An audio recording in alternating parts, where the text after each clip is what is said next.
actually Well, employee here? I work for the School of Business, and what I do is help people start and grow small businesses.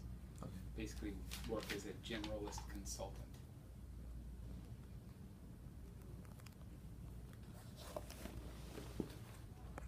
So, like, I was on the Commerce website, and you say you don't work for them, but they say that, how do you help start local businesses, and can anyone come in here that's just looking to start a business? And Pretty much, yeah. yeah, you guys help everyone? Yep, pretty close. What do we do? I think you would probably just call it generalist consulting. We help people try to understand what the next steps are, whether it's, connecting with the city to learn more about regulations and permits required, or if it's putting together a business plan to go see a banker to ask for a loan, or it could be just about anything. I mean, we also work with existing businesses too.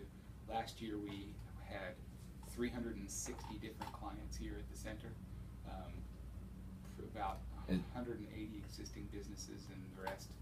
By 360 clients, do you mean like 360 people trying to start a business? Well, 180 of them were people who are already in business, and about 180 of them were people who are trying to start a business. So we had 56, I think, startups last year. Our clients went in, leveraged about $8 million in new capital, generated about $8 million in new revenue, and created almost 300 new jobs. So What's the percentage of clients you have that actually open their own businesses and sustain them? Typically, it's a little bit less than a quarter of the new clients that start and sustain. But again, about half of our clients are businesses who are already existing, and they come to us for help so that they can grow the business. And do you guys only help like local businesses, or because I saw on your website, on the Chamber of Commerce website, there is a McDonald's logo. Do you guys work with that, or do you only work with like local startup businesses, kind of? Well, we have a 6-county service area, so not just Lawrence local, but Okay. it's a pretty local service area. And then if you're looking at the Chamber website, again, like I'm a subleaser. I rent space from the Chamber. I don't work for the Chamber. I work for KU, and our federal charter is basically through the SBA, the Small Business Administration, and they will let us work with a local franchisee of a larger company. I can tell you we've never worked with a McDonald's franchisee. So. I was just wondering because it was on that. Yeah. Yeah, I mean, it happens. It's fairly rare because most of the big franchisors, like the McDonald's and Subways and Chipotle's, they have pretty strict regulations about like what kind of net worth you have to have, and they also provide an awful lot of support for people who are like starting a business for the first time, training and management and consulting and all that good stuff. So it's fairly rare for us to work with a big franchisor or franchisee of a big franchisor, but we it happens.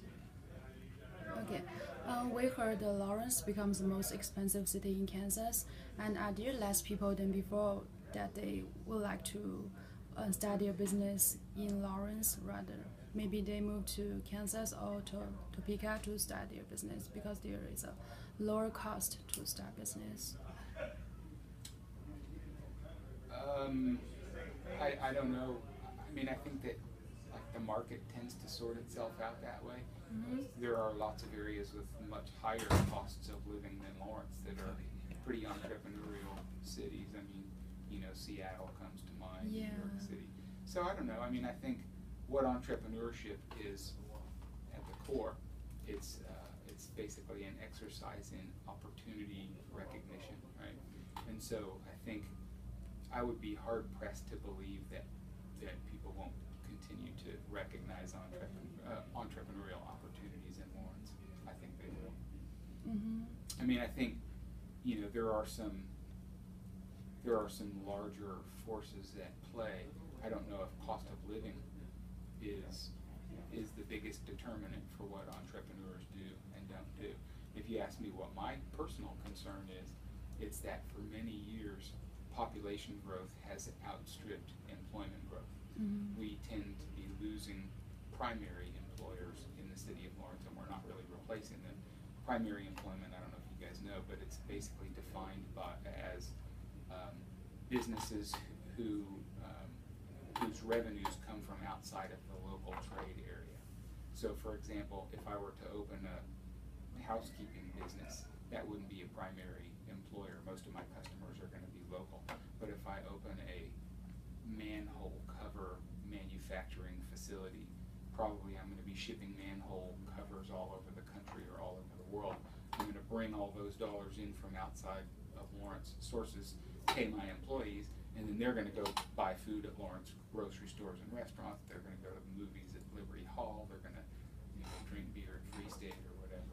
So my biggest concern is probably that, a slightly different one than the cost of living, but more related to employment growth and specifically primary employment. Okay. We can see the Lawrence is doing the road construction now, Mm-hmm. and do you think it kind of hurts the business? It can temporarily hurt a business, Temporarily. no question about it. And I've certainly been aware of situations where, a business has to deal with some of the effects of road construction. They don't plan ahead. They don't manage their cost of goods sold or their payroll costs well, or their inventories or whatever. A lot of things can go wrong. I think most of the time when businesses plan ahead, road construction is kind of a temporary thing, and then when it's done, they usually get back to where they were. Do you think it will be better, the business after the road construction? Well, if you look at kind of the other side of the coin, what happens if you never fix the roads? What happens if you never widen 6th Street at Iowa? I mean, you have to keep investing in better infrastructure, I think. You just have to. And again, what I think the real problem is more related to primary employment. And so if you're thinking about putting a factory in Lawrence, like, do you want to put it here if they're not fixing roads and making them better and doing things like adding the South Lawrence traffic way? And probably not. Okay. Okay. Yeah. And that's it. Yeah, that's it. Okay.